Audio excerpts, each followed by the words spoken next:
Ready? Everybody ready? Okay, let's go. Well, where's the timekeeper? Who's the timekeeper? Okay, good. All right. You're good to go.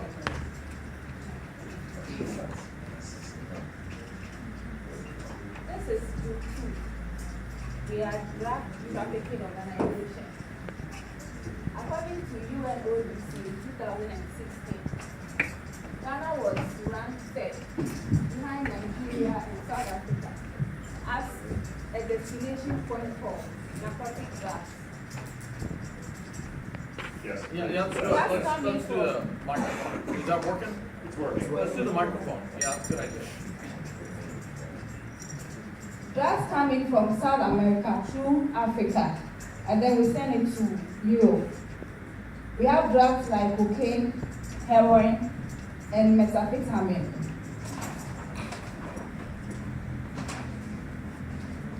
Our group name is Red Ridge Group of Companies. We have legitimate business that does import and exports. We have a travel and tour agency, real estate, and then we deal in cars. These are the board of directors of Red Ridge Company Limited. We have an operational chart.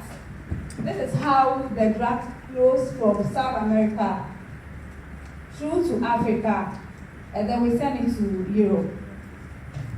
So because we have a legitimate business, we are able to import commodities like rice, sugar, tin tomatoes from the South America, and then we use Togo.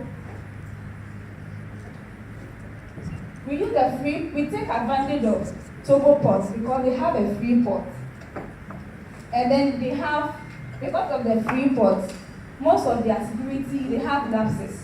So we take advantage of that to send our consignment to Togo before bringing it to Ghana.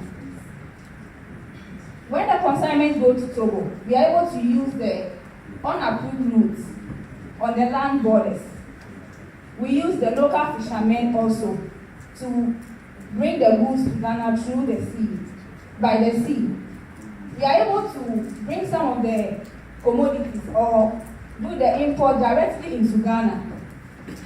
We are able to pay off corrupt officials. The company also have a speedboat that meet the vessels and are able to bring the consignment onto the land. Getting the consignment to other African countries. We have regional flights. Most people at the airports, they don't pay much attention to it. So we are able to take advantage of that to get some of the drugs to Benin, Nigeria, and then other African countries like Libya, Morocco, and then they connect it directly to Europe. The drugs that come to Ghana, and we also want to get it to Europe. We use couriers. So with the couriers, we are able to use like 4 couriers a day. If one is crossed, we are able to go through. They can ingest it or they do baggage concealment. We have officers at the airports that will see to it that either they don't go through the scan or maybe the scan is not working and then they are able to go through the checks. Or they use the diplomatic means. They can use the VVIP. And we have officers who aid them with the baggage if they have a concealment. We are into export and import. So we are able to export food items to the European countries. And then we are able to conceal it into it. How do we launder the money back into the country? We use the Hawala system. We are into automobiles, so we buy cars and bring it down. We buy ambulances, farming equipment and others. We are into real estate. We buy phones. The latest iPhone costs over $1,000. So if we are able to post about 50 pieces to 5 people in Ghana or 10 people in Ghana, that's a lot of money. They will sell it and they will take our money back. I'll end here for Josephine to take over. Thank you very much. So, threats to Ghana. We have crippling legitimate businesses. We have excess money to spend. And so if we are competing with you as a rival real estate company, we're going to get you out of business very soon. And other businesses that we engage in, like the car dealership, our cars are very cheap. And so if you have to pay taxes and other monies that you spend at the port, very soon you will fold up. And then consumption. We are getting prostitutes, students, and other groups hooked up on these drugs. Health implications. Usage of these drugs over time cause all sorts of ailments to the body. Then we have increase in crime, social vices. Once you are hooked up on the drugs, you do anything in the name of being high. Then the economy in the long run, as I have said, is at risk. And what is Ghana doing about all these things? We are partnering collaborative efforts within the security agencies and also external collaborations and ratifying some of the treaties, international treaties such as UNODC. We have ECOWAS Regional Action Plan, and then training like what we are doing now too.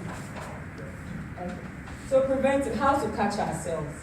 Functioning scanners at the point of entries, working with other security agencies, recruitment of sources in communities around the borders, equipping marine police and navy, sniffer dogs, policing unapproved routes through the use of drones and surveillance cameras.